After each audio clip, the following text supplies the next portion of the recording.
Voltamos com os vídeos de recomendações nos streamings, hoje para falar de 7 filmes não hollywoodianos na Netflix.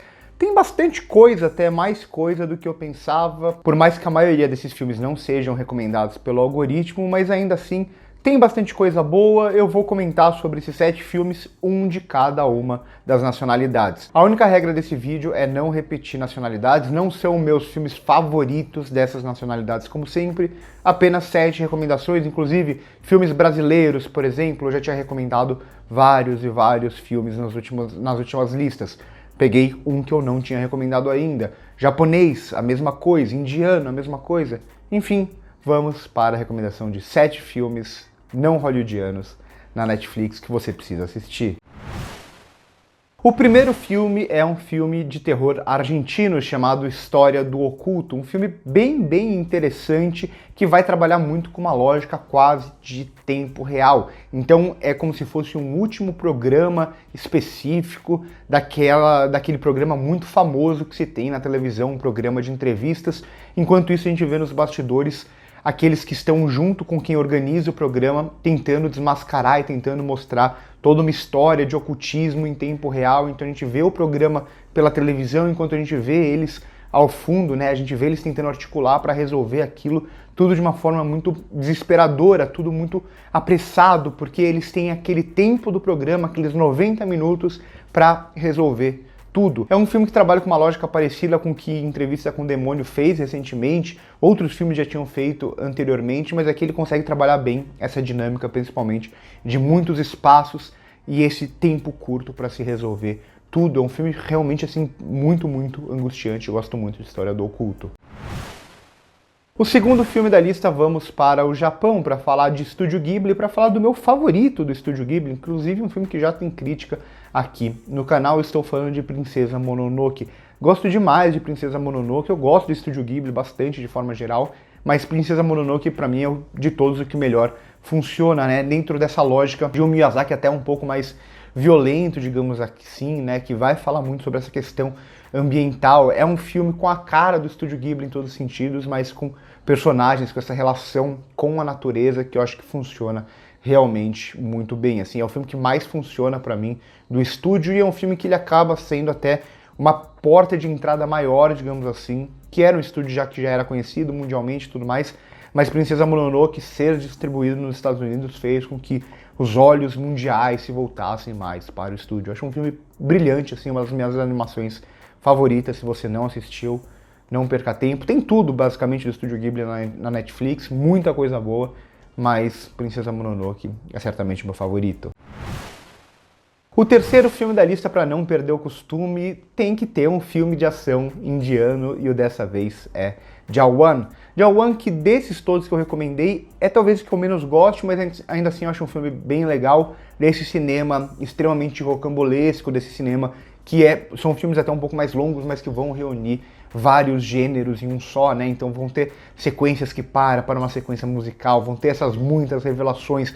Vai ser um cinema de ação realmente muito formidável, assim. Eu adoro o cinema indiano e Jawan, acho que de todos que eu recomendei até hoje, talvez seja o mais despirocado, assim, né? O mais cheio de reviravoltas, o mais canastrão em algum sentido também, que abraça tudo isso em um filme que é delicioso de se assistir. Gosto muito mesmo de Jawan, filme indiano. Tem muita coisa indiana também na Netflix, Jawan é um dos melhores. O quarto filme da lista, vamos para o cinema brasileiro para falar de Saneamento Básico, esse filme delicioso, também essa comédia maravilhosa de Jorge Furtado, que vai brincar justamente com essa dinâmica, não só social, não só desses personagens em si, mas justamente eles precisando fazer um filme para recuperar ou para ter aquela verba que eles precisam. E o filme é um filme muito sobre a produção de um filme, né? Um filme sobre fazer um filme. De todos os filmes dentro dessa lógica, esse daqui é certamente um dos mais icônicos, um dos mais engraçados. Aqui os personagens são muito bons, né? Essas cenas, toda a construção de cena, todo o amadorismo aqui envolvido por esses personagens é realmente muito fascinante. Adoro Saneamento Básico, é uma das melhores comédias brasileiras, eu acho, certamente. Desse século, certamente. O quinto filme da lista, vamos para o Irã para falar de um filme de terror, mais um filme de terror na lista. Eu estou falando de A Sombra do Medo. Sombra do Medo é um filme que já está na Netflix há um tempão e não sai, não sei como, assim, não sei qual que é o contrato de distribuição que eles conseguem manter esse filme tanto tempo na Netflix. Ainda bem que é um filme que eu já recomendei no passado muitas e muitas vezes, e faz um tempo já que eu não recomendo, veio recomendar de novo. Um filme que ele consegue trabalhar muito bem com essa lógica cultural, essa lógica de falar, por exemplo, de um djinn, né? Então um filme que vai envolver muito a cultura iraniana como um toda, e também que consegue construir toda essa lógica social mesmo e até espacial, como o espaço aqui é um fator muito determinante, e consegue construir essa lógica social de traçar comentários sociais sem nunca perder de vista o terror, sem nunca perder de vista o enclausuramento, essa destruição constante. Eu acho muito, muito bom A Sombra do Medo, gosto muito mesmo, fica a recomendação.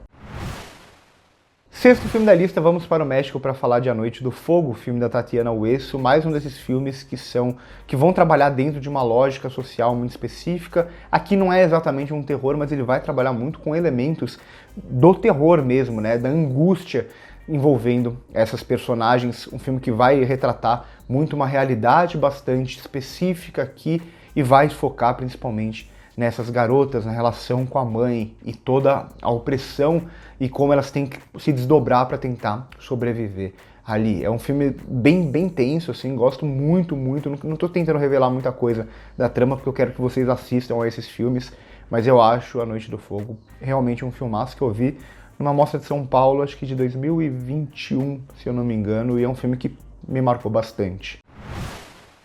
Para fechar a lista, um filme que é o que mais se aproxima de Hollywood em algum sentido, mas ainda assim é um filme italiano. Estou falando de Era Uma Vez no Oeste, filme do Sergio Leone, filme desse chamado Faroeste Spaghetti.